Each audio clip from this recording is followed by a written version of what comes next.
What's up, Chicago? What's up, Obama family?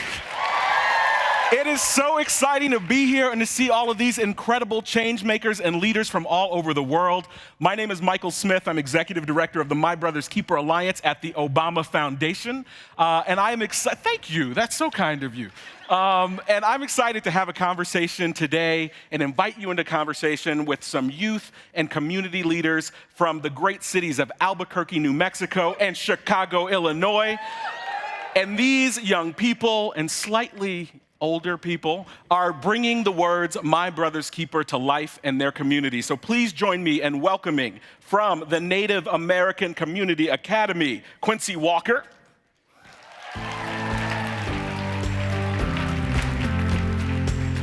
From Chicago's own Becoming a Man program, Jose Guzman.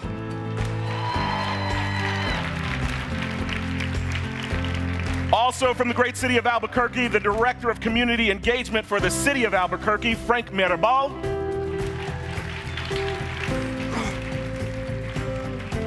And last but not least, the National Director of Becoming a Man, AJ Watson.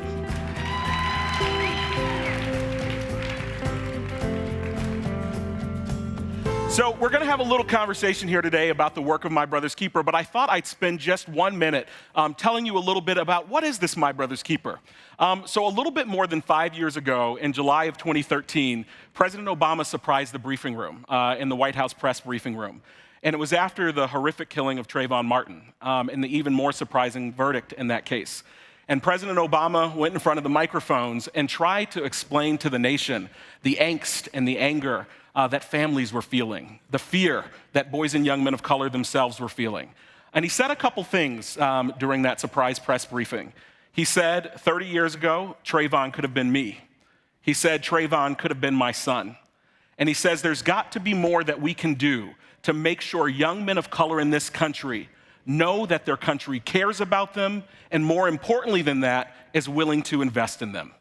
Fast forward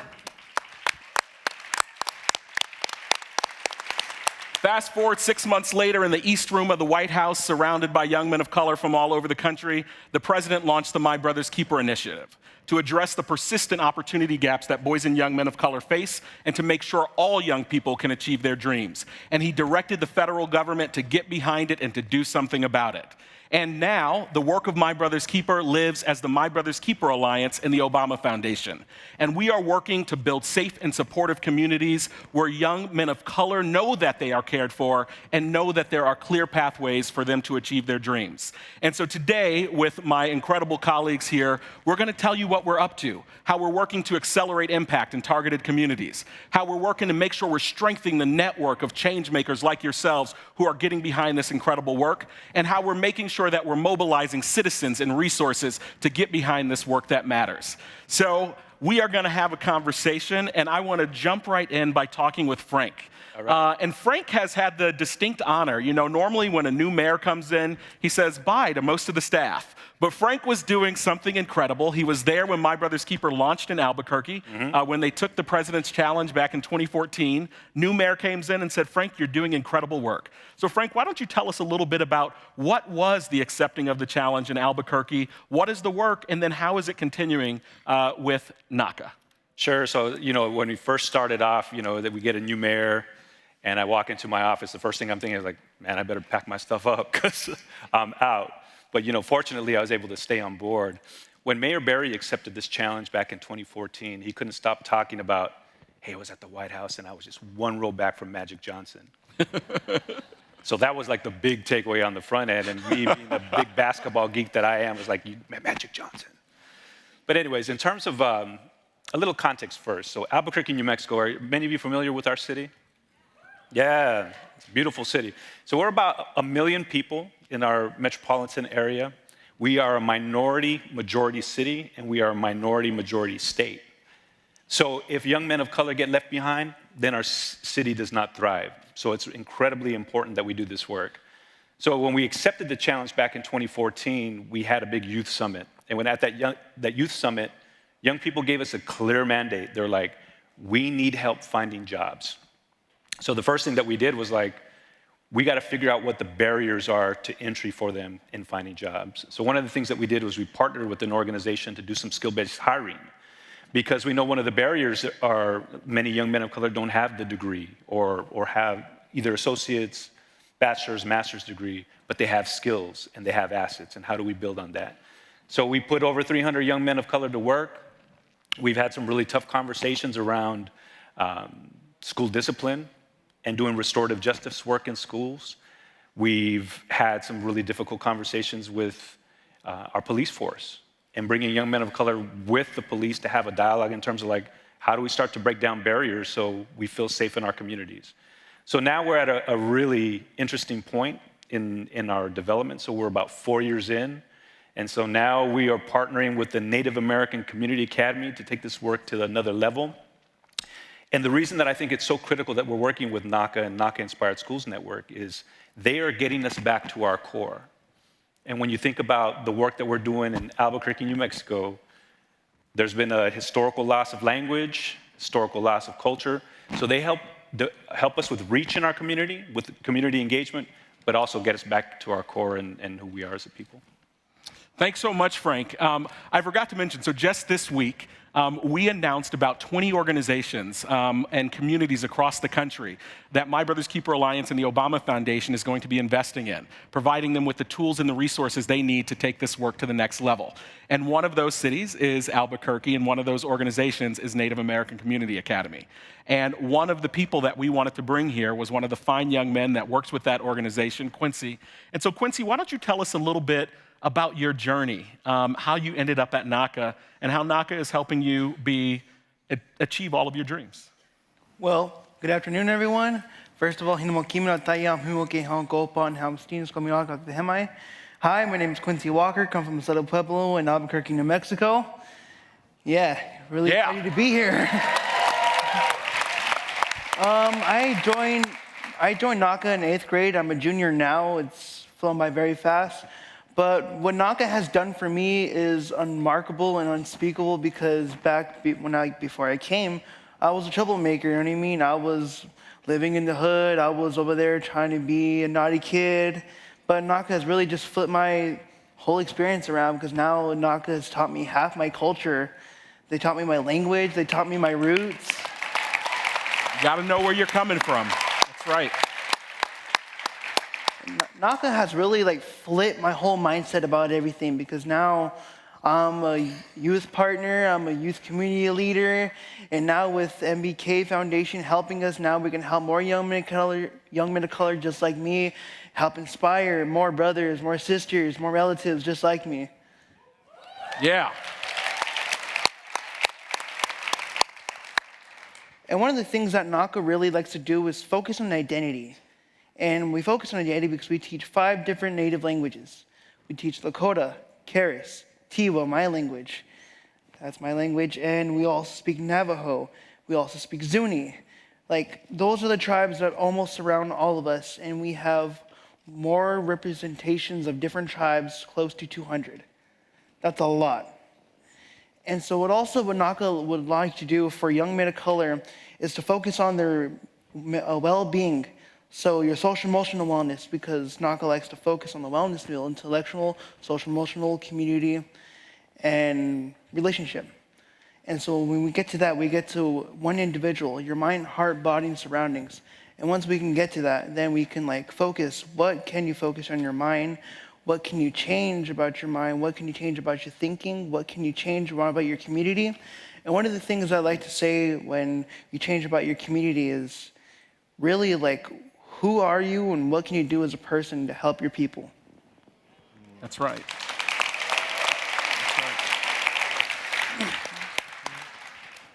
Thank you so much, Quincy. I am so excited to get to know you better. You have so much wisdom to share with us. And, we have all of our 10 impact communities that are here with us, and every one of them has a young person. So we keep youth at the center of everything that we do. I next want to go over to the National Director of Becoming a Man at Youth Guidance here in Chicago. We've had a chance to, AJ, what's up? Chicago, right? Chicago. We've had a chance to get to know each other. Bam was actually one of the inspirations for My Brother's Keeper. President Obama, I think, visited for the first time in 2012. Tell us a little bit about what is Becoming a Man and how you're taking this work to the next level with My Brother's Keeper. Yeah, no, this is a little surreal. This is like one of those full circle moments from when the president came and sat in the BAM circle, and now the Alliance has got the grants out here. We've really, I think, just received the grant here for Chicago, and now we're ready to really take the mantle right of My Brother's Keeper and Boys and Men of Color and really lead the work here in Chicago. So Becoming a Man, it's really simple, right? It's a blend of counseling and mentoring and what we call the secret sauce of rites of passage. We get our adult men who work full-time in the schools with our young men, and they take them on this journey, right, that I think every young person is trying to figure out is, what does it mean to become a man? What does it mean to make progress through adolescence into adulthood? And man, it is just having this tremendous impact. We've been able to grow the program from President Obama sat in. The program has grown from serving 500 youth to serving over 7,000 youth here in Chicago, also now in Boston, Massachusetts. And you said now in Boston, Massachusetts. I did. Yeah, a little Boston, Massachusetts as well. But ultimately, it's just giving our young men a safe space in the school with an adult who has been trained, who is skilled, who is really prepared to help them wrestle with questions that we may never have asked or answered before. And when we do that, when we do it really well, it translates to our young men. They are doing less of what we don't want and more of what we do. We're seeing improvements in behavior, right, in attendance, in grades. We're seeing young men graduating at almost 20%, right, higher rates of young men not in the program. And we're seeing a reduction in violent crime arrests and arrests by a half, and violent crime and arrests by a third. It's just tremendous. So just a quick follow-up question, AJ. One of the things when President Obama talks about My Brother's Keeper, he often talks about this idea that we've got to invest in what works. We've got to have these real courageous conversations in our communities that sometimes good is not good enough. And just because you're doing it with all your heart and soul, you got to know what you're doing. You've got to have a theory of change, a path forward, and you've got to measure it to make sure you're on track. So AJ, if you could just give us a 30-second of how BAM and youth guidance has really put measurement and evaluation at the center of what you're doing. Yeah, absolutely. So we subjected the program to a couple of randomized control trials, and that really got to some of the results I was talking about in terms of, right, what we're seeing in terms of the graduation rates, what we're seeing in terms of reduction in arrests and violent crime. But I think ultimately what this next chapter for us is we know that getting young men to graduation and just not getting arrested is not enough, right? We've got to figure out how we help our young men to transition to the next chapter, to post-secondary, to college, to careers, back into their communities. And so that's really what this next work is about. How do we partner together, bring all the amazing organizations in the city of Chicago who are working on young men of color issues and great programming to figure out how do we get innovative solutions, get better linked together so that our young men have the opportunity to really live out their dreams and really just maximize their full potential. Thanks, AJ. So the program is about becoming a man, and so we have a young man who is becoming a man. He looks like a man. He put on a tie. I didn't put on a tie. So I need to go through becoming a man. I think I missed some lessons. So Jose, tell us a little bit about you and your journey and how becoming a man is putting you on a path to success. Well, like you said, my name is Jose Guzman. I'm a youth leader in Becoming a Man, which is called BAM. Well, I could have been in the streets. I could have been doing all this, drugs, anything. But this program has helped me to this point where I can grow spiritually, physically, emotionally, in a sense where I don't have the need to do that. I don't want it. I can be myself. I can grow, and we have this thing in a group. We do PIES check-ins. Right now, I'm gonna do one. What kind of check-ins? PIES check-ins. Okay. P-I-E-S. Okay. Okay, so the P stands for physically, I, intellectually, E, emotionally, and S, spiritually. So physically, I'm feeling great, You know, my body feels great. Nothing's injured. Frank, how about you? I'm feeling tired. Intellectually, Otherwise, I'm feeling great. That's great. Intellectually, And you guys got a program called Becoming an Old Man? We're working on that. yeah. We're working on that. Intellectually, what you're thinking about. So right now, what I'm thinking about is just getting past this stage, and going home, getting some sleep. Emotionally, I'm feeling pretty excited, happy that this program was invented, that someone came up with this genius idea of creating this program, helping youth out in a way that they don't have the need to do anything, in a sense, like go in a gang, or because going in a gang, there's only two ways to it: death or jail. I wouldn't want that in my life. And if I have a kid, I wouldn't want my son seeing me in jail, or I wouldn't want him knowing that his father is dead. And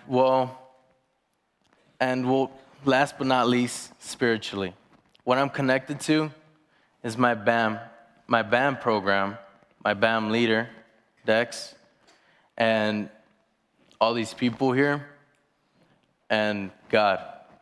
You in? I'm in. And with that, I close. Check. Thank you so much for sharing that with us. One of the things that we're hearing across the organizations and the programs that we are working with is if you don't take care of yourself as an adult, take care of yourself as a young person, if our community and our village doesn't take care of us, how are we supposed to go to school and learn? How are we supposed to go to work and manage people? And so it is so important in a culture where toxic masculinity for so many generations taught us to take it like a man, wipe off those tears. It's so important for us to have these moments in these places like NACA and like BAM where we can really talk about our emotions and we can really make sure that we are healthy and whole so that we can not only take care of ourselves and our families, but to take care of the community around us. And you two young men are incredible demonstrations of that.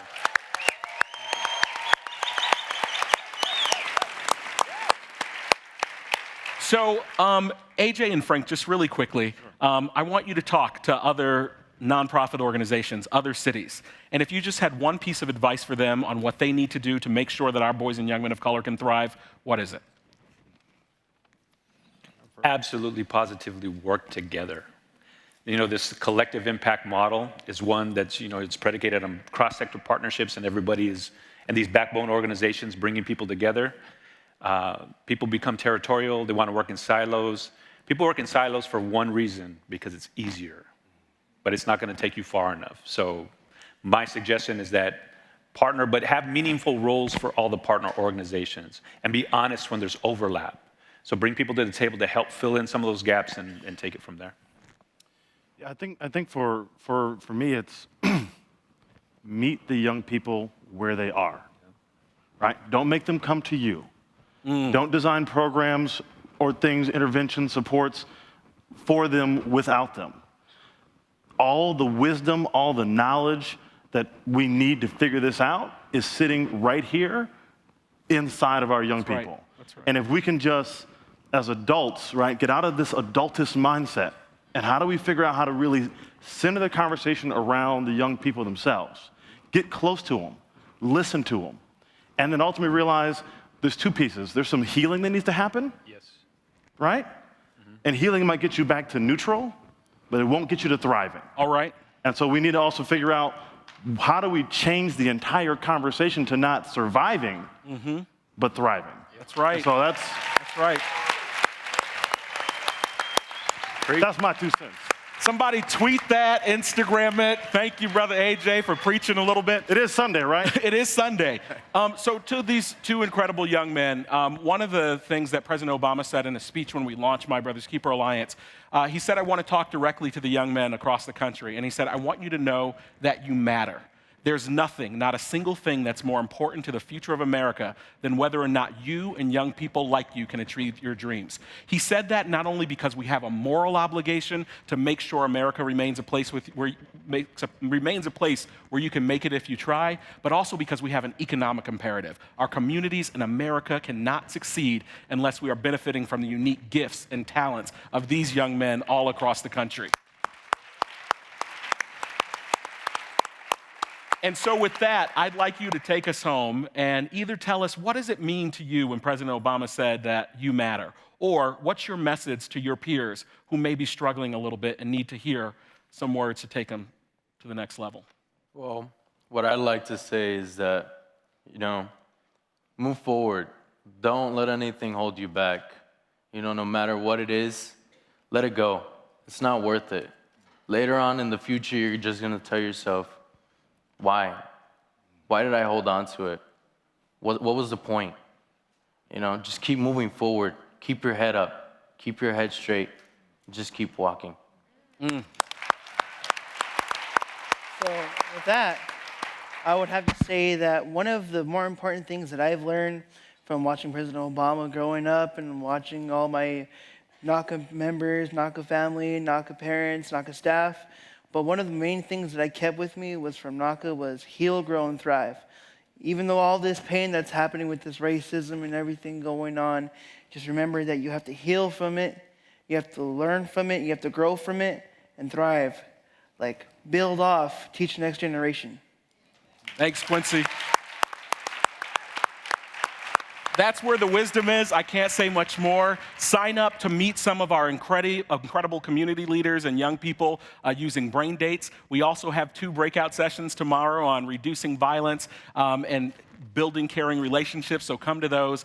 But please join me in thanking these incredible young change agents on the stage.